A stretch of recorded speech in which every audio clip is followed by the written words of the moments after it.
I got a green light on my hat, which helps me to see the end of my fishing rods if something starts tapping them.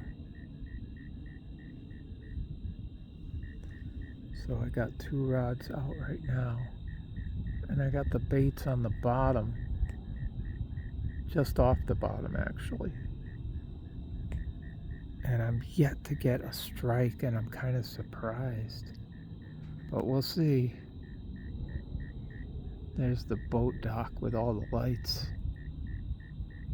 And then over here we've got like walls. They're cliff walls.